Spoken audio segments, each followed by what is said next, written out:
one thing I really appreciated coming over into the US is I knew my identity. I had a lot of friends that tell me here, like African American friends, oh, I wish I knew my village. I wish I can trace it directly back to my bloodline and say, this is exactly the village I come from. This is my grandfather, my great great grandfather grew up from here, or came from here. I can do that. I can trace it back that way by asking my father, who got information from his grandfather, and his grandfather got information from his great grandfather. But a lot of our distant relatives over in the US, unfortunately, and other parts of the world. Born and raised in the motherland, chasing a better life. Story of an immigrant. Concrete pastures. Concrete pastures. Hello, family. You are watching Concrete Pastures. I'm Nancy Mulemwa Sisi. And to all of our loyal listeners, welcome back. Thank you so much for your continued support. We appreciate you. And to our new listeners, welcome to the family of your fellow immigrants and dreamers. We inspire each other through our stories. We also give you insight on what it's like to be an immigrant anywhere in the world. And also, we discuss issues that are important to us in the diaspora. And to all of our loyal listeners and to all you new listeners, you can support us by downloading our app. Concrete Pastures app is completely free. You get to catch up on our old episodes and the new episodes that are coming out. On today's episode, I have a brother from Nigeria. You know, Nosa gave me good luck.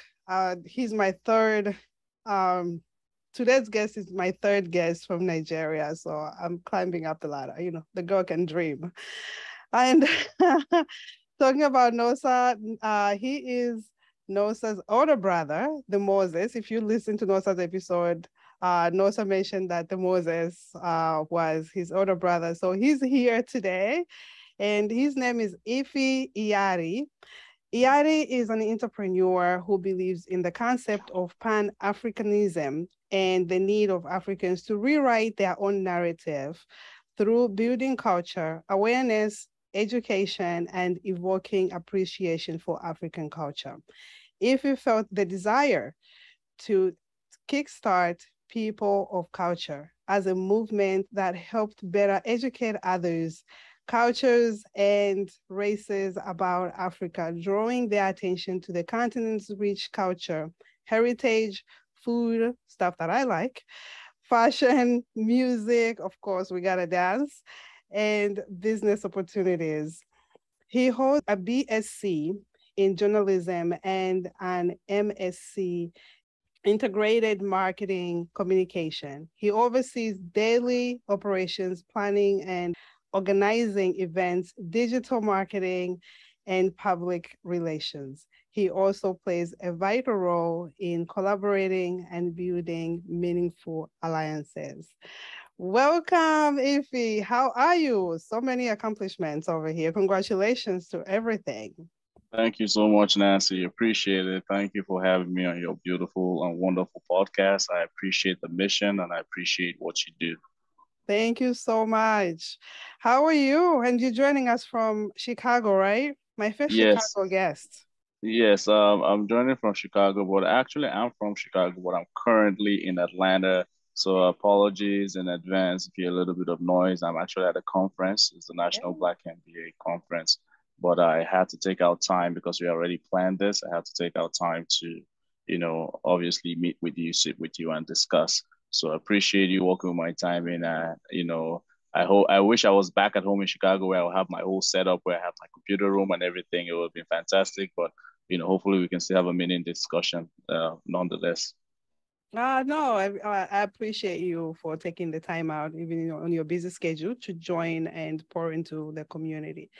I start with people, it's an immigrant show, and we all want to know how life was in Nigeria before you came to the US, and how you came to the US. Awesome. Yeah, absolutely. So as an immigrant in Nigeria, life was pretty much like, definitely how others experience life too. Pretty much, it had like its ups and downs. I come from a middle class family, middle class in quote, as far as Nigeria goes. My dad was in the military. I grew up uh, in different. I happened to live in like different states, so I was fortunate enough that God, my father's military background and his professional career, I had the opportunity to live in at least, I want to say what, maybe 10 to 12 states, if not more, Nice. across my time. Some states I lived there maybe 2 months, 3 months, and my dad would get redeployed somewhere else and things like that. So it was fun, but it was also great because a lot of people grew up in Nigeria, maybe growing up in just one state, just like people do in America. You hear someone say, "So I'm from Atlanta, I was born, raised there, went to school here and everything."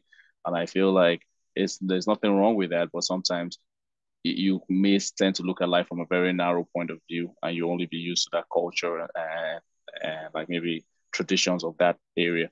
Whereas Yeah. if you get a chance to really explore and live in different areas, you can adopt the cultures, adopt the culture, and have a better appreciation for your growing up. So growing up was fantastic.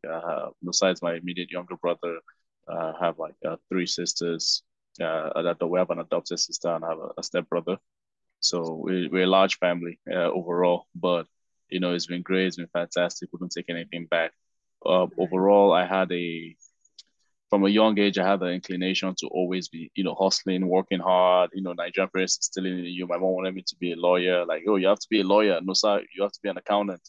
So no, sir, kind of like went and became an accountant, a finance person, and he managed to like stay in that lane. I was a rebellious child. I was like, you know what? No, I'm not gonna be a lawyer. I want to do something else. So at the time I had an interest in media and journalism, so I went that route. And after I finished that, I kind of figured out it's not like it wasn't great, but I've been an entrepreneur. I was looking for, okay, where's the money at? And I started to have I did an internship at an advertising agency in Nigeria. And I worked under Steve Babaiko, who is, if anyone is in the media and advertising space, they will know him. It's pretty much globally recognized, one of the biggest advertising juggernauts in Africa and even beyond. And Mm-hmm. so I was lucky enough that I kind of like was under him and I worked under him as an intern. And I grew a love and affiliate and interest in advertising and marketing. And so I decided to get a master's in that, which propelled me to come into the US and pursue a master's degree in integrated marketing communications, which was like a mix of learning both the digital marketing and also currently learning the traditional side of marketing. So that also actually propelled me to get jobs, work for a haircare company, then work for a utility company, and I currently work for a healthcare company. Nice. Which school did you go to when you came to the US? Yeah, I went to a school called Roosevelt University, and it's in Chicago. It's in the city of Chicago. They have like satellite campuses in a few areas, but their core campus is in downtown Chicago. So that's the school I went to. It's a school that's liberal, very diverse. They embrace different ethnicities and cultures, and so it's a pretty good school overall. Yeah. Nice. See if I remove my glasses, it'll be better. I think it was having some glare, so I decided to take it off because there was some glare. I was seeing like a reflection, so I was, all right, let me take it off, and maybe that might be better. All good on my end over here. Okay. So how long have you been in the US now?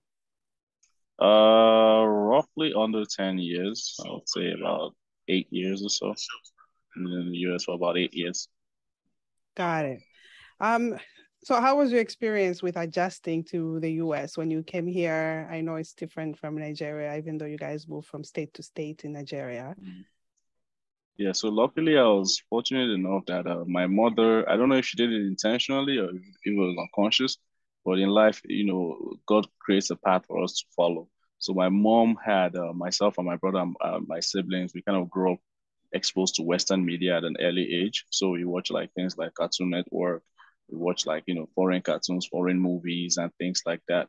So Mhm. we started picking up on the cultures and habits and just way of life of like people in the Western world, especially the US.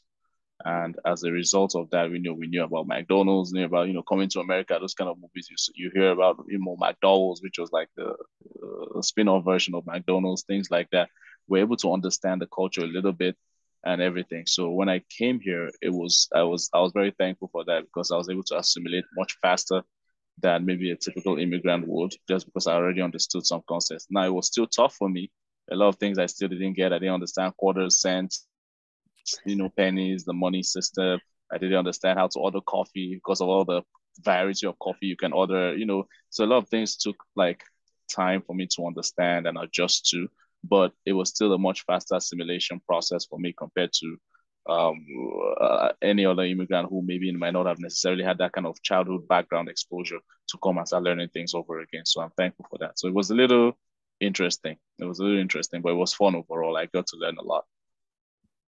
So what got you, so I'm fast forwarding, Okay. what got you into the movement, for you to get into Pan-Africanism?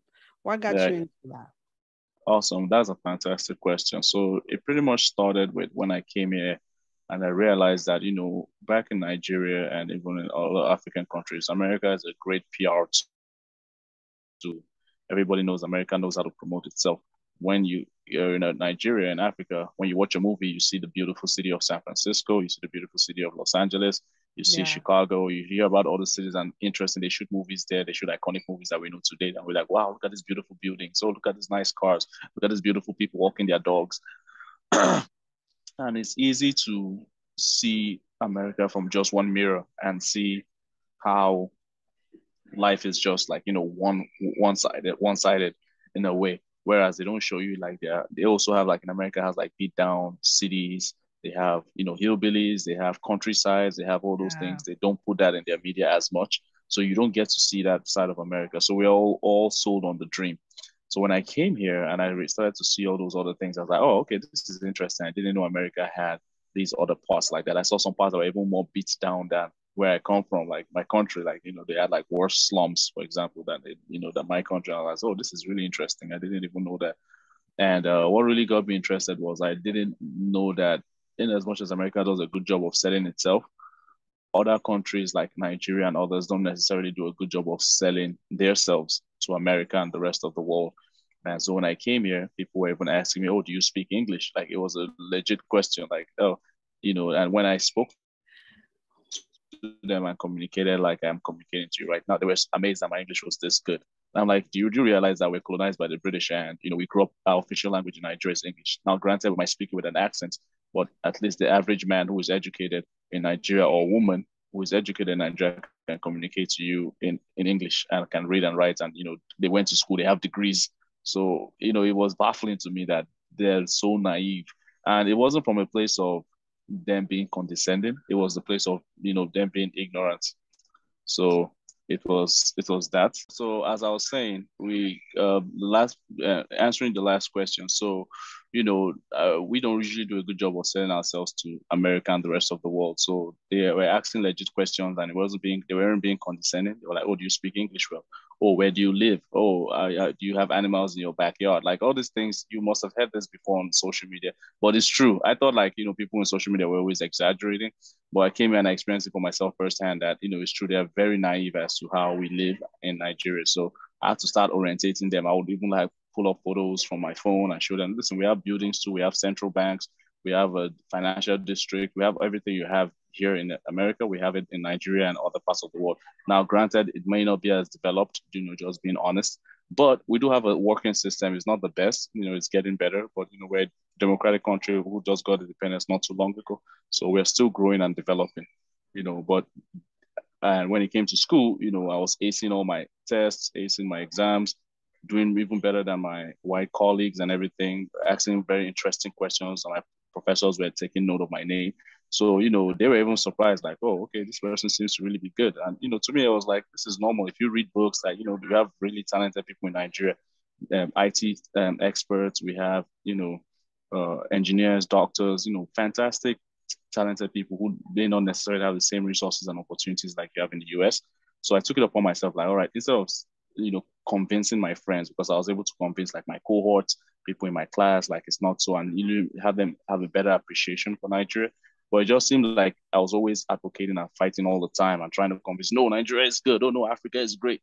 And I was like, the best way to do this would be to set up something where a platform where I can educate people who want to be educated, people who are open-minded and saying, okay, I want to really learn more. I'm genuinely interested. I have said that I'm ignorant or I'm naive and I want to learn. So that's why I set up a People of Culture. And it was a really, really important platform which was going to help to educate and spread awareness on Africa and really let our brothers and sisters know what Africa is about and what our goal is and our mission is.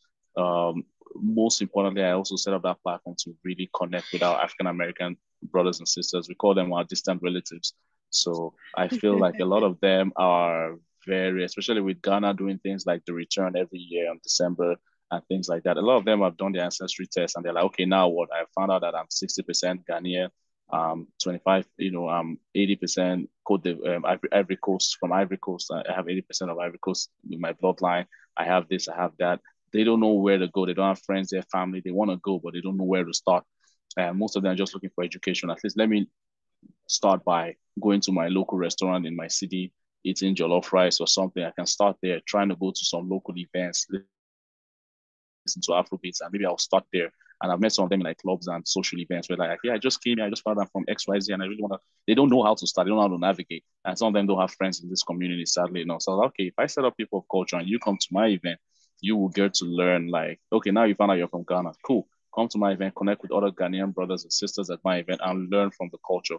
Make meaningful connections, business partners, maybe perhaps even find your spouse or whatever the case is, and that way, once you learn and you better understand the culture, you can then take the next step as to travel and then even be tapped in and really, really, evolve and understand the culture. And what you're doing is you're not only setting yourself up for success, but you're also helping your, future kids or your kids if they're still young to really understand and have a better appreciation for their culture and their identity. One thing I really appreciated coming over into the US is I knew my identity. I had a lot of friends and tell me here, like African American friends, oh, I wish I knew my village. I wish I can trace it directly back to my bloodline and say, this is exactly the village I come from. This is my grandfather, my great great grandfather grew up from here, or came from here. I can do that. I can trace it back that way by asking my father, who got information from his grandfather, and his grandfather got information from his great grandfather. But a lot of our distant relatives over in the US, unfortunately, and other parts of the world. Wow. No, it's a great initiative. I love it. I truly, truly love this. Um, the what I've come to discover through talking to our fellow immigrants, there's that divide of African Americans and the Africans. From in your own opinion and your own just observation, do you feel like we feel superior than our African Americans, our distant relatives? Right. That's a great question. That's a debate that's been going on for a while. I do feel like it's both sides, to be honest. If I'm being very frank, I feel like there's some Africans I feel I like was gonna they're throw the better than coin the other way African also. Americans Yes. and and vice versa. I feel like the African Americans who feel like, oh, they're not Africans or they're not connected to us in any way, and they're better than us. So it's both ways. But I feel like it also comes from a place of ignorance and being naive because what people don't understand is, I hate when they use that. I would even say the word, but that AK Akata word, I feel like it's very derogatory. But I also feel like a lot of Africans, what they don't understand is it depends on who you're connecting with. So, for example, if you're talking with an uneducated African American who's from the slums or the hood area, who's been living in impoverishment or like doesn't necessarily have the same resources and opportunities, they're going to act a certain type of way. They're going to have this anger, this I don't care attitude, and just be very, very hostile in a way. And Africans see that and perceive that or interpret that to, oh, generalize that like all African Americans are this way. Like the current conference, I mean, this is the National Black MBA. This is where you have some of the best corporate professionals, Black corporate professionals in the world. People who are from high school level to MBA, people who have their MBA and working in like corporate professions. These types of people, when you meet and interact with them, they're upstanding citizens, they're very noble, they're hard workers, they represent the black community very, very well. They are senior executives in their company, they are top managers in their company, some of them own their own successful businesses. And there's thousands of them. This MBA convention draws, I think, between 15 to 20,000 people. So imagine 15 to 20,000 black professionals. Like Wow. if these are the kind of people you're interacting with and meeting with, your orientation about African Americans will change. You can't tell me you look at them like, oh, these are just ignorant people. But if you're interacting with people who are uneducated in the hood, who really don't have much going for them, and not because it's their fault, it's just because of how the society has kind of like put them in that box and not necessarily give them the necessary resources that it used to do. Of course, you're going to have a misconception, and vice versa. because there are also Africans too as well who are uneducated, who are miscreants, who are not, no good for, not necessarily not good for society, but they're just, you get what I mean? They're just, living their lives like they don't care, they're committing crimes and all this kind of thing. So if African Americans were to travel to Nigeria, only those are the only people they were connecting with. Of course, their perception about Africans will also be different. They'll be like, oh, Africans are lazy, they're thieves, they steal, they're all that. It'll be the same thing. But if you're connecting with Africans who are doctors, lawyers, professionals, business owners, people who are very eloquent, that speak well, educated, scholars, you're going to have a very, very different perception. So when people say, oh, African Americans are different, they are like this or like that, I always challenge my African brothers and sisters, like, who are the people you're connecting with? Who are the people in your circle? Because you can't tell me you're connecting with Black professionals, like African American professionals, and you're, meeting people who are hostile or very loud, or, those like stereotypes. It's not possible. So I feel like it's both ways. Like African Americans, we need to just connect with the right people who have the right frame of thoughts too as well. Because if someone who is like professional and really has an interest in like learning about Africa, learning about the culture of African American brothers and sisters, if those are the kind of people you're connecting with, you're going to find a lot of common interest. They'll tell you, oh, I've been here. Oh, I went to a Burna Boy concert. I went to a Davido concert. I loved it. This was my experience. Those types of people are very open to having conversations with you, and you'll find that we have a lot of similarities than differences. So yeah, that's kind of like how I'll tackle that question. Nice. Funny enough, last night, literally before I was texting back and forth with you, one of my countrymates has a radio station. He invited me at like 8:59, actually, sent me a text. They were having a show on history for like great women from slavery that made different changes, like great changes that made an impact in our history. And they were discussing Harriet. I've seen the movie. It's amazing. I've seen the movie, and they were discussing like her history, everything about Harriet. And I was texting back and forth, telling him how great this is as a reminder. And I remember, I'm saying to myself, I'm like, I'm going to have a conversation with Efe about this. Because we need to be reminded of the people that paved the way for us. Exactly. And I think as Africans, in my own opinion, I think we get lost, or we kind of forget of who paved the way for us, and we kind of isolate ourselves from African Americans. Meanwhile, they paved the way for us. They are the reason why we are able to come here. Exactly. And be accepted the way we are being accepted, to be able to have these careers that we have. And it was really interesting to have that. It's a Zambian blog radio. And it was really, really great that they're doing that and highlighting. And this is something that we pass on to our kids. And my kids were sleeping. I was like, I wish my daughter was, awake. She could hear this. So I love what you're doing. It's really great. Like, for us to be able to work as a team together. Like, you're building a great community. So what has been the reception from like the African Americans that you're working with? Yeah, the reception has been awesome so far. I'm not even gonna lie. And that's the funny thing. A lot of African Americans have been very interested. Like I said, you're not gonna get everybody, but I don't really want to get everybody. I want to get the people who are interested and people who are aligned with the vision. So the most people I've really been connecting with that have really been interested are Black professionals, and also people, not just Black professionals, but Black professionals interested in learning more about their culture. I'm very thankful with the new wave of Afrobeats and other means of like, movies and things like that, Netflix, Nollywood, that has really kind of like found its way to get global acceptance, because that has also made it easier to connect with people. Because when someone goes to a Davido concert, a Burna Boy concert, a Kiss Daniel concert, they're like, oh wow, this is really fantastic. How can I get more involved? So they then want to come to my event and be like, okay, I've attended the Kiss Daniel, Davido and all that, but what are other things within the community I can do? So, and since I host an annual event and do a lot of things in the community, they are tapped or more inclined to also attend that and learn more about, those events. So the reception for African American brothers and sisters has been fantastic. we're still growing the community, so we're looking to reach out more to more people and go beyond even Chicago to other areas. But it's been super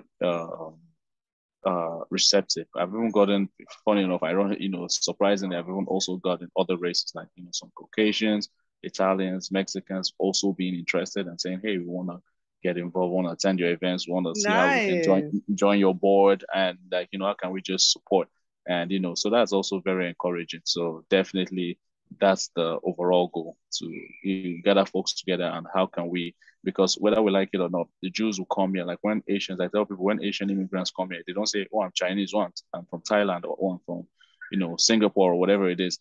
They see themselves as a one group, as an Asian Yeah. group, and they live within the same community, work together. If they're looking for a tax person, they hire someone from, that's of Asian descent. They're looking for a lawyer, they hire that person, and that's how they're able to grow wealth within their community. Similar with the Jews. Africa is the only community where people come here and it's every man for himself. Let's do us, let them do them. I'm going to work hard, but you don't understand that it's strength in numbers. If we can come together and just really work together, because we really have smart people. If 5, 6 people are coming together and starting companies and sharing resources and saying, "Oh, this is how we can, succeed," we're gonna succeed. There's no two ways about it, because we are the most educated immigrant group in the US, and I think also in the UK and other parts of the world, Nigerians. So there's a lot of, and Africans as a whole, very educated, very smart, very enlightened people. But it's how can we bring that all together and foster growth in our community? That's the goal. Nice. So your organization is called People of Culture, right? Yes. And you're going to be having an event very soon. Yes. Yes. I have an event October 8th, in like roughly about a week from now, roughly. Nice. And yeah, we're going to be having it at one of the, and it's a goal is I always intentionally choose centers that would be like a venue that would kind of like be memorable and really connect with our audience. So the first event we had was in 2018, and we had that at the Dusabo Museum of History. And the Dusabo Museum, and anyone who is from Chicago will know where the Dusabo Museum is. It's in the heart of the South Side, where that houses predominantly Black residents. And that museum is very historical. It's pretty much the biggest like African American arts museum in on the South Side. And so I had my first event over there, and it was phenomenal. We had like over 100 for the first event. I was really impressed. It was a lot of hard work, but I had a solid team. We were able to draw 100 and something people in attendance for the first Wow. event. For the first event, that was very impressive. And we're like, all right, we need to do more of this, because it shows that people are engaged and it shows that people are interested.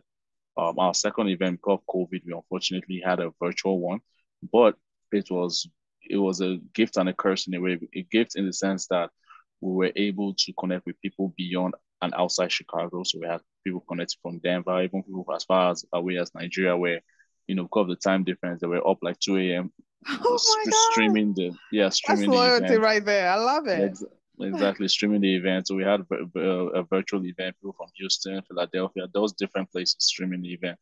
Then this is our third event, so we're making it in person again. But the goal is we're trying to apply for funding, because it costs a lot to put this event together, because we want to make it of great quality and want to make it a I can premium event. imagine. Yes. Yeah, so it costs a lot. So our goal is to hopefully reach out and get more partners and sponsors. We have a few partners. We want to get more partners that will really support us financially, so that we can spread the message and have these events in other cities. So we want to come to Houston and anyway, Atlanta, places that Yeah. have predominantly a lot of like Black African Americans and African brothers and sisters where they are, want to take it there. So our goal is like, in like 2 or 3 years from now, we really want to have this event hosted across the like maybe 5 or 6 at least, to start major, predominantly Black cities in America.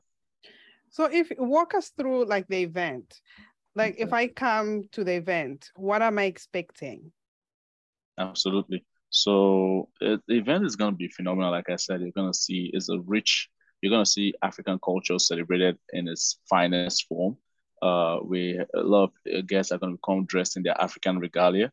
Mm. So the Ghanaians are going to wear their kente, Africans will wear their agbada or buba or native attire or whatever it is. Nigerians will wear that. But from the event from start to finish is we're gonna have like a networking session from like 6 to 7, and that networking session is, hey, don't just come and sit down and be on your phone. Talk and interact with people. We want people to be able to take things out of this event. Like, we want you to find your next Black realtor from our event. We want you to find maybe hopefully your next girlfriend or your next wife from our event. We want you to connect with Oh, your I need to next come lord. find my next husband over there. Yeah, we want you to, find your next lawyer or whatever it is at our event and things like that. But also share, see what you have in common. There are a lot of people that have traveled to a lot of African countries, and maybe that's a great way to open discussion. Like, oh, hey, I've been to Ghana. How was your experience? This is where I stayed. Where did you stay when you visited Ghana? Just interacting over cocktail and drinks and all that. Then after 7 p.m., just for an hour, then at 7, we usher guests. They're all going to be seated, and we have performances. So we have some of the best African and African American performances. So we're getting African and African Americans to perform together on one stage. So we're gonna have like maybe I think we have a couple of Nigerians, a couple of Ghanaians, a few people from Benin Republic. It's just a good mix, and a few African Americans who are gonna be performing that, and most of them are local acts from Chicago and neighboring cities. So Indiana, um, Wisconsin, that's Milwaukee, just places like that. They've come together and say, hey, we want to showcase our talent. And the goal is to also help spread help expose them to like the community, because oftentimes, you have an African artist that doesn't necessarily have a platform because we're in America. They don't have the opportunity to perform in some of these African American shows, or their music, when they even get a chance to perform there, is not as well received like it would be in their community. So this is an opportunity for them to tap into the community and perform and get the necessary exposure to take their music to the next level, or their arts to the next level. Lovely. Yeah. Yeah. I And see after that, mm-hmm. Sorry about that. No, after that, go ahead. Yeah, so after that, to wrap it up, we have a panel discussion. And the panel discussion that's kind of like what we'll wrap it up towards the night, is to start meaningful conversations and dialogue with. So the goal, what we really want to do is we want to so the conversation, this year's conversation is like, Africans and African Americans, how can we work together in business? So how can we come together and say, hey, we have these resources, you guys have that resources. How can we come together, and how can we connect and work together in business? That's the goal. So Lovely. That's the panel discussion. Yep. I'm a foodie. Is there going to be African food? Oh, for sure. You Fashion, can have are you I'll having get vendors? cursed out on social media. Yeah. Now, okay. I was asking, have you, do you have any vendors coming, like for fashion, any food? Yes. Oh, I gotta have food. You can't have an African event without having food. You get cursed out on social media. So I definitely have there's everyone who is coming to the event will definitely get fed, and depending on the tickets. So we're selling tickets for the event, but honestly, we're not really making a profit per se. The ticket is just okay, so we can at least sustain the event and give a great experience. So depending on the ticket tier you get, we're feeding everybody regardless of, even if you got the cheapest ticket, which I think is about $20, everyone is getting fed. So that's a good thing, and that's Lovely. only possible. That's only possible because of the meaningful partnerships that we have. Dozie's Kitchen is one of the most renowned African caterers in Chicago. He caters for both the African community and African American community. He's very good as a professional certified chef, and he's going to be feeding guests during this evening. And honestly, he is more so partnering and saying, hey, this is how I can support. And because normally what he charges, we couldn't even afford it. And he just came and said, you know what, I love the vision, I love the mission, I'll come in and help as much as I can. So those types of people are the reasons why we're able to put on a good show. As far as vendors, we do have like the Black MBA Chicago chapter come in, and they're one of our partners for this event. And what they do is it's the same as the national level, but they're the local chapter. So they're going to be coming, and they're going to be sharing information and resources for people who are interested in joining the local chapter and doing more in the community. So you're a professional you're working as a professional in America, in corporate America, but where do you go from there? How do you tap to network and grow your net worth and things like that? So they're going to be vendors, and they are one of our official partners for the event.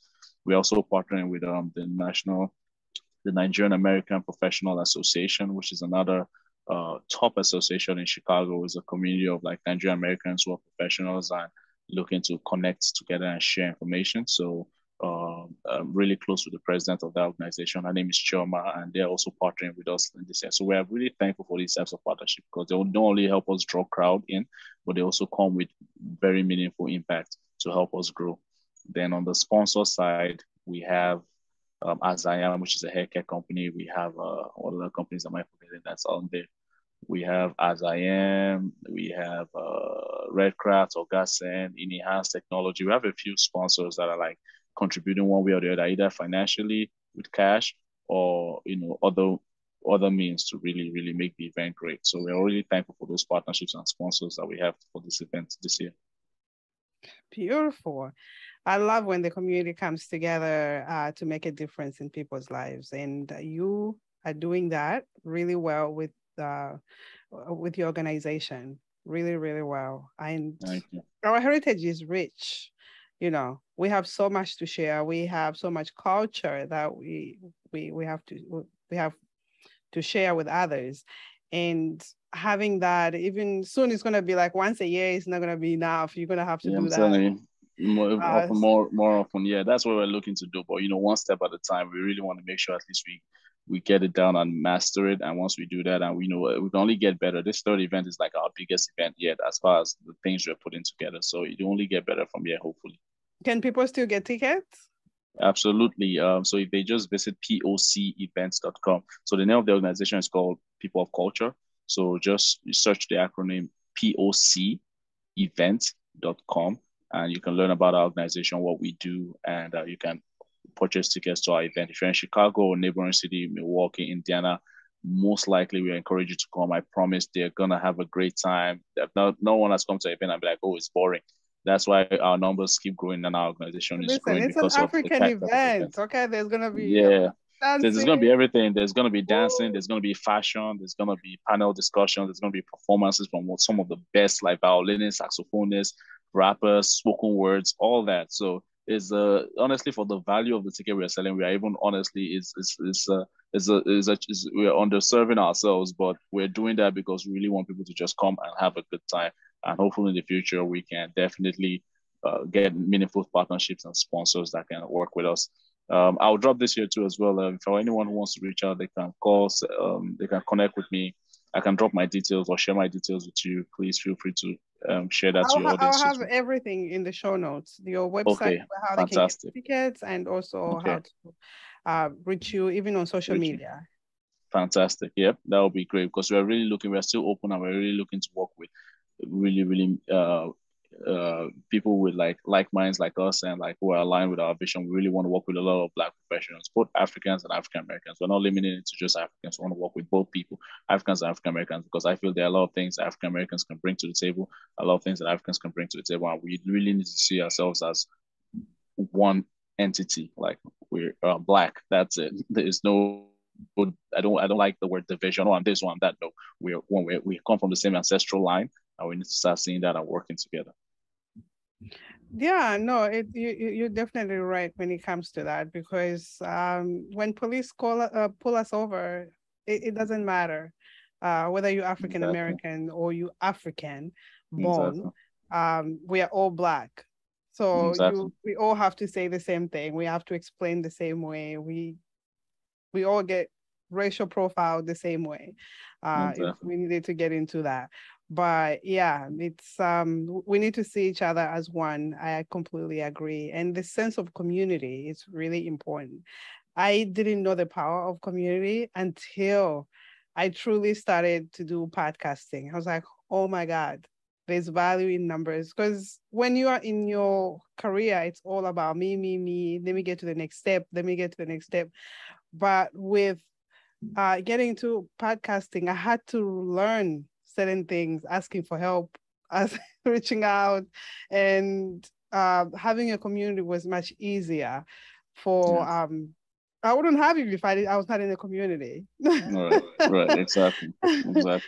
Yeah, so it's really important there. I love what you are doing. I can't say that enough, honestly.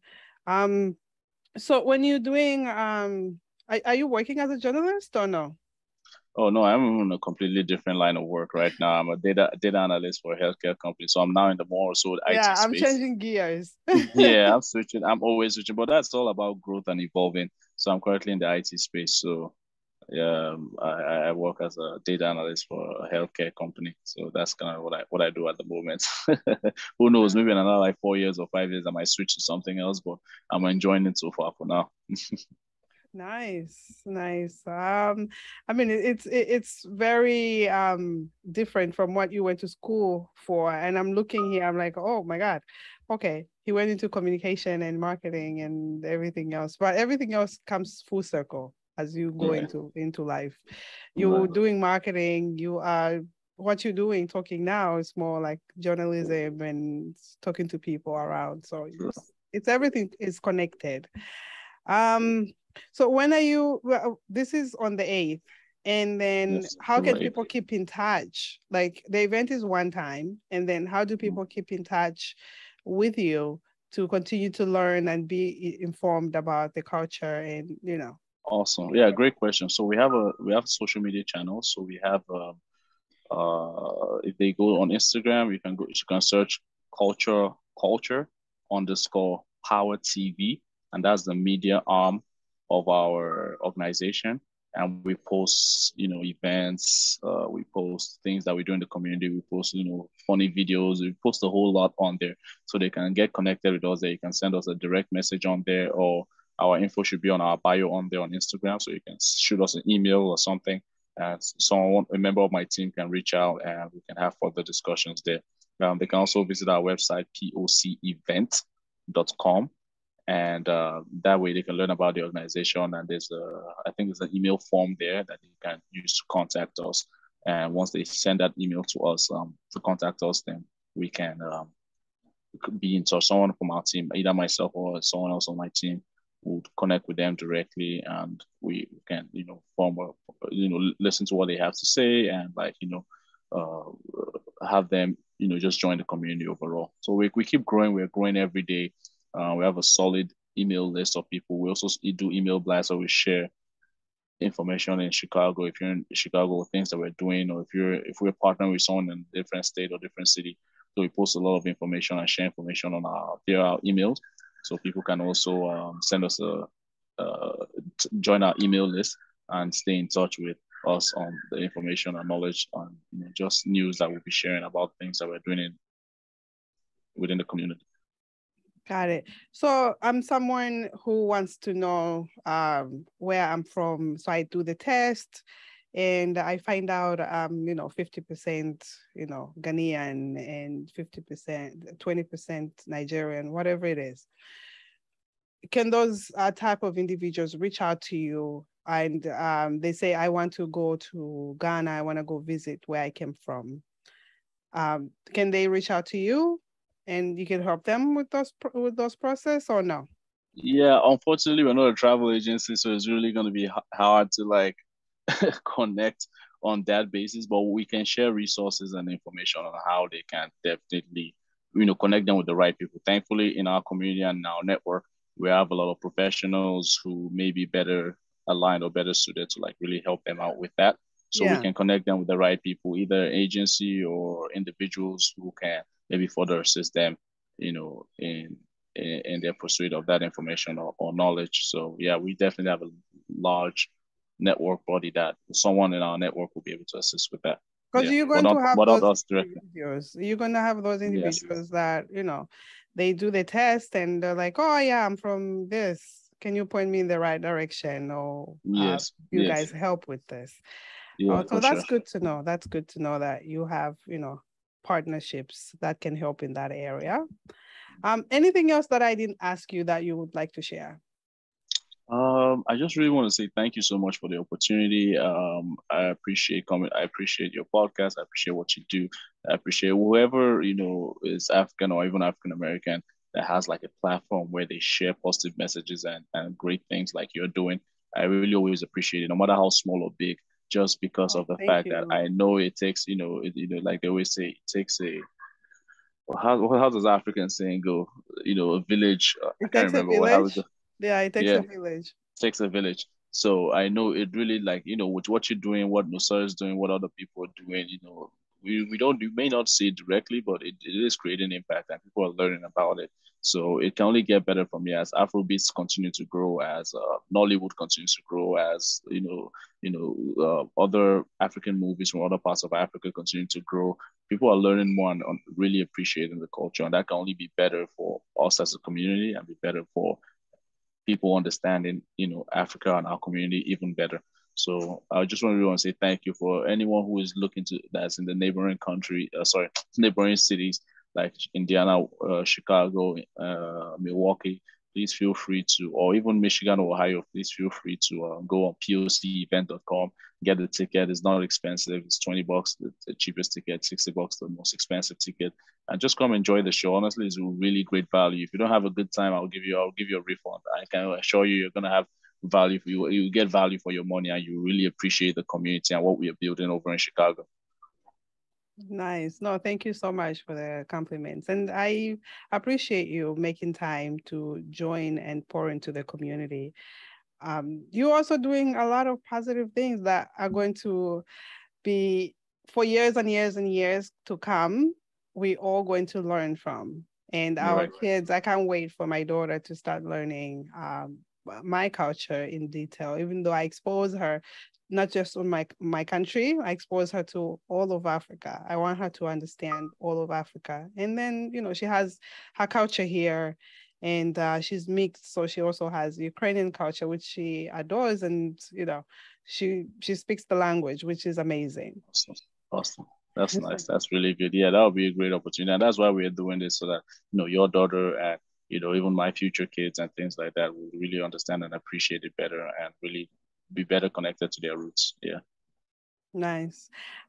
So you've been here for some time, and I ask this to everybody. Have you found your concrete pastures? Have I found my concrete pastures? I want to believe I have, because if I haven't, that means I'm misleading a lot of people with what I'm doing. So I want to say yes, I have. Nice, nice. What moves you? What motivates you? What gets you up? That's an interesting question. I really don't know. It might be the Nigerian in me. Just the people, since I'm a Capricorn, people say, oh, we're very enterprising, we are business people and all that. Maybe it's that. But what moves me is really to leave a legacy, to really, I revere and respect my, excuse me, I revere and respect my father a lot and my family a lot. And I really always want to do right by them.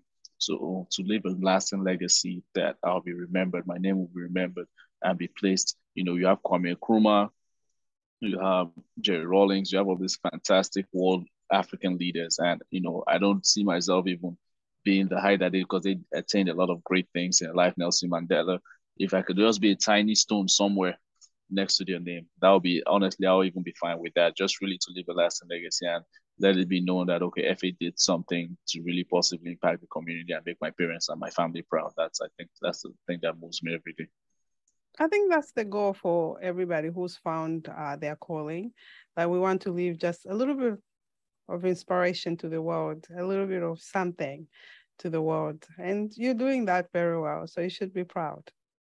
Yeah, thank you. Appreciate that. You as well. I got to also give you kudos for the platform that you have and how you're continuously spreading the message. That's important. Shout out to Concrete Pastures. Hey, thank you. It's the whole team. So thank you so much. I appreciate you. I appreciate you for being here. It was truly an honor to have you on. I know you have to run and do, your business stuff, but I appreciate you so much. As well. Thank you so much, Nancy. Appreciate it. Anytime, let me know. Hopefully, I'll come again. Better circumstances where I'm better, maybe at home. I have my workstation, everything, where we can really, really have a conversation. I mean, we did well today, but without any distraction or anything. But I would really love to come back on the show again and let you keep you posted on our progress. Oh, 100%. This is your home. Okay, you have no choice. This is your home. Nice. Thank you so much. I appreciate that. You're welcome.